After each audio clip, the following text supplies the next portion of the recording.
Hello, Charlie TCG here. Welcome back to my channel. Happy Stellar Crown release day. It is finally here, the set which is looking to shake up the meta quite a lot. So what better way to celebrate the release of this brand new set by looking at my top 5 competitive archetypes for the Stellar Crown format. These are decks which I generally think are going to do really well and well poised going into this brand new meta. These are decks which I think will definitely show up if you're going to Dortmund Regionals or if you've got some leak ups or league challenges coming up. These are decks which I think you should be really tapping for, as well as also looking at the list as well, which you could really kind of see what some of these archetypes really gain from this brand new set. So right now, let's break down my number 5 pick, which is the return of Palkia. And I really think this deck is really well poised in its metagame, especially in the early sort of gym challenges. This is a tier 2 archetype and doing pretty well in the City League sort of results. And I really think it's going to kind of progressively get better as we go into the Champions League in just a few weeks' time in Japan. So why exactly has Palkia now come out of the binder to be really, really strong? Well, the release of Area 0 underparts. Now Palkia can have, instead of a bench of 5, a bench of 8, which is really, really strong. Obviously, we already have Wellspring Ogerpon, so that's a really good Terra Pokemon that Palkia can really utilize, but also Trapagos as well. So Trapagos is a brand new one which has 30 times more bench Pokemon you have, capping out at 240 damage, which is really, really strong. If you have double turbo, 220 is really good and hits very relevant numbers. So one of the things which can be definitely scary about Palkia is hitting that huge amount of damage capability. And one of the really key cards that I think is really strong for Palkia right now is Iron Valiant. So you can hit that maximum damage on Charizard and like some other things with higher HP if they only have a bench of 5.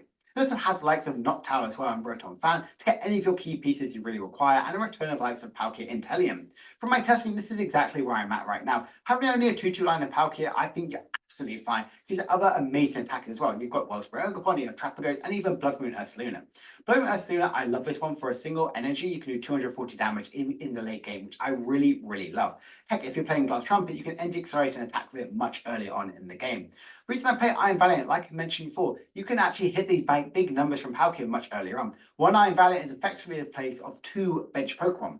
Yes, we do play quite a high count of switching out, so having 3 switch cards, 3 switches, and 2 copies of Future Booster Energy Capsule. But I think these are really, really good to make sure that Palkia can actually hit the right necessary numbers. I also still love having a 1-1 Bibarel because you want to have inbuilt draw. You have Pheasantipity and Squawkabilly, which are very much a temperamental ones, but having a guaranteed inbuilt draw every single turn Bibarel is really strong. Plus with Rotom Fan, you can get all of your colors Pokemon pretty much, which I really, really love. I still think for Irida is an absolute must for Palkia right now, and the other supporters I found absolutely helpful again for the meta game. 1 copy of Double Turbo along with 7 copies of the Water Energy, I think is absolutely fine. If you want to, you can play Glass Trumpet over likes for Double Turbo. Double Turbo is purely so you can attack with the Trapagos much earlier on in the game, but also it's a really good retreat option for the 2 heavy retreaters, like the release of Iron Valiant. I am a huge fan of Palkia right now, and in my testing, I'm constantly going to be evolving with this one, but this is exactly where I'm at right now for release day.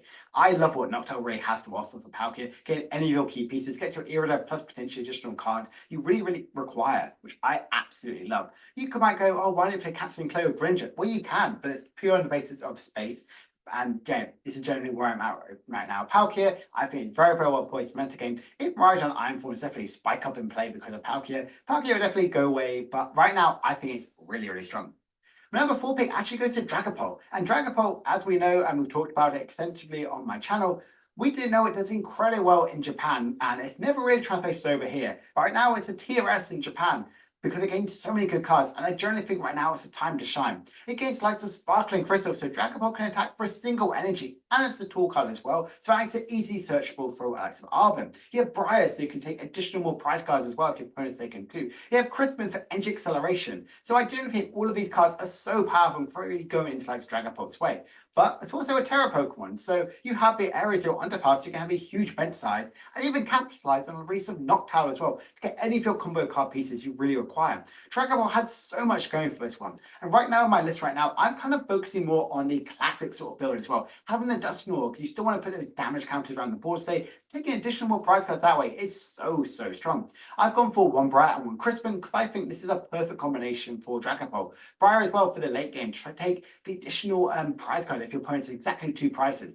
But one thing I absolutely love, and I do believe this potentially will be the ruling with Briar, as soon as you play this one, as soon as you play with your opponent has 2 prices, you can effectively just go around with the Dusclops and Dusknoir and just effectively take an additional prize card that way and win the game that way. As the ruling stands, I do believe that as soon as you play it, you can only play if your opponent has 2 prize cards, and anything after that is absolutely completely fine. I do believe that could potentially be the case, but that really might in fact be changed. And that's one thing which could make this Dragapult so strong. TM Diva, as we're already playing a ton of damage counters spreading around her, why not take additional prize cards that way? It is so strong, and I'm a huge fan of Dragapult right now. I generally hope that the results from Japan really translate over to our metagame, because Dragapult is, believers, your time has finally come. Number 3 pick actually goes to Regidrago. And Regidrago does gain quite a few good cards, like the likes of Crispin for Energy Acceleration and Area 0 Underpass, so you have a massive bench side. You can also use likes of Noctowl because of Tiamat's Ogre Bomb. The reason why I mentioned Regidrago, it didn't really gain a ton of really good key cards, but it's effectively a really strong deck. Right now, I haven't really changed a ton from where I've been previously, but it is just well poised in the metagame. There is no really new threat that Regidrago can't handle. Palkia, well, we have the likes of Giratina, so we can hit the one-hit KO on that one very easily. If you're worried about bench size, well, we can also capitalize on Area 0, but also we can just knock away some Pokemon, which we're going to have a lot of sort of Pokemon which you're never going to use again, like Soccerbilly and Halucha, so effectively we could take advantage of this one and then bump a Temporal Sinnoh and get rid of all our very much scary liabilities. I think Regidrago is really well poised right now in metagame. I'm excited to see how it's really going to go into Dortmund and the Champions League in a few weeks' time as well. So yeah, I do think Regidrago is still a really good, very powerful threat. If we see Dragapult and Charizard, I kind of like go up the tier tables quite a lot. I think Kyurem is a really good attacking option. We saw it utilized so well at World Championships, and I do think on the online scene, Kyurem is definitely a huge mainstay and kind of like a really good keeping some decks in check, like the likes of Dragapult and Charizard. Number pick actually goes to Raging Bolt, and it was very difficult not to put this at the number 1 spot.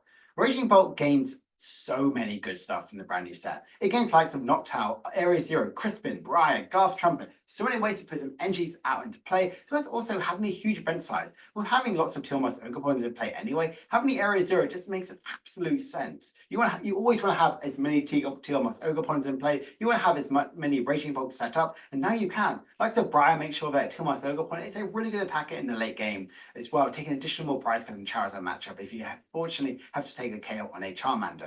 Also love Glass Trumpet as well to Energy Accelerate to when your Noctowl's out in play, or even Broton Fan, which I think is really powerful, and it can instantly discard them with the likes of Raging Bolt, Spellery, Thunder, Attack. There is so many good things going for Raging Bolt, and this is where I'm at right now in this format. I really like having a 2-2 line of Noctowl with 1 copy of the Fan Rotom.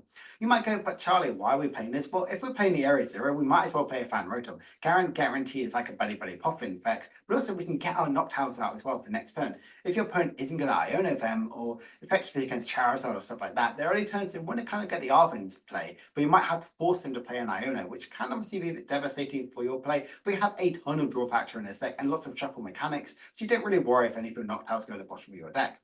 One thing I like about this, if we aren't playing like Iono ourselves, we can unlock that 1 copy of Briar as well. I feel like I fitted in as many of the brand new cards as well, and this is really turning me to the fact that I really want to play Raging Bolt. I think it's one of the best beat stick stage 1 2 prize Pokemon right now we have in the format. It can hit relevant numbers, it can hit 1-hit KOs and everything. Ogre, if a certain someone who, which is going to you can't realize it's a number 1 archetype, is going to be as powerful as people really think, Ogre makes so much sense as a really good attacking option in this deck. I love 1 copy of Bravery Charm. I would love to have 2, but kind of making sure Raging Bolt has 290 HP is really difficult for the likes of Regidrago to 1-hit KO and the likes of Charizard as well. So yeah, really big fan of Raging Bolt Ogre. I think it's really well poised going into the metagame. And it's no surprise, my number 1 pick goes to Charizard. Now you might go, but Charlie, you said this is going to be one of the best decks going to Worlds last time, and Charizard didn't even win the World Championships. It got top 16. Yes, I know that, but again, we never really accounted for that Regidrago would be 25% of the metagame. And right now, Regidrago is not hitting those numbers, and Charizard EX is very strong. And it gained so many really good cards. It gained Noctowl, so effectively, you can like Noctowl after you get your Charizard in play, and then get some of the Wombo combo pieces you really require. You can have Briar as well, which I generally think is the best abuser of this one is Charizard EX. With the release of Dusclops and Dusknoir, you can effectively win the entire game if you only have if you've only taken 1 2 prize KO, which I think is absolutely insane. And Charizard EX is definitely a deck which can really do this one. You have Grand Trees, so you can evolve straight into your Dusknoirs and Pidgeot EX. not Charizard X, you will not affect its ability, but also Area 0 Underpass. There is a massive bench as well. This is where I'm at right now of Charizard, and you can see it's very similar to where I kind of like posted for my mastering video. That's also where I'm at for Worlds as well. I think this is a really, really strong contender. One of the key pieces which you might notice in this deck is still going with the 3-1-3 line of Charizard. Most people have gone to a 3-1-2 line. I definitely will always go on the hill of having a 3-1-3. I want the protection as much as possible. I want to guarantee my Charizard and keep the attacking going. Some people have gone with Prime Catcher or even Hero's Cape. I still think Unfair Stamp is the best way to play with Charizard EX right now. But again, that could completely change moving forward as the metagame really progresses. One Calcium Clone because you're scared of Mimikyus and scared of Cornerstone Mask Ogerpon. You will actually want to take care of them, so kind of having the ability to do that is really, really strong. New managers supporters are exactly the same as normal. We still play Collapse Stadium. Effectively, if you ask the likes of Palkia and I wouldn't, if the Trapper goes Dustmore archetype, definitely potentially run a more copies of Stadium cards or even a Lost Vacuum as well. You want to have that additional protection against those certain archetypes. Collapse Stadium is really good, but potentially maybe going to 2 of them may not be too bad overall. But yeah, Briar is really scary with Dustmore, and I think this is the best way to kind of like play this right now. And Charizard is the best sort of user of that. So, what do you think of my top 5 archetypes going into the Stellar Crown format? Do you agree with any of these ones? Do you think Charizard is as high as it is? Or do you think the likes of Dragapult and Regidrago are much lower down in tiers and they should be much higher up?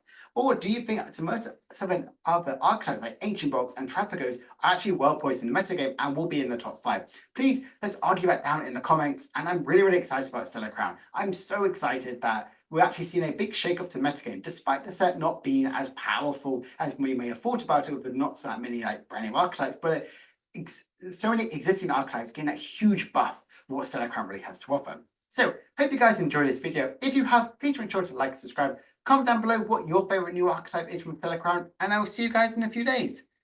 Bye for now.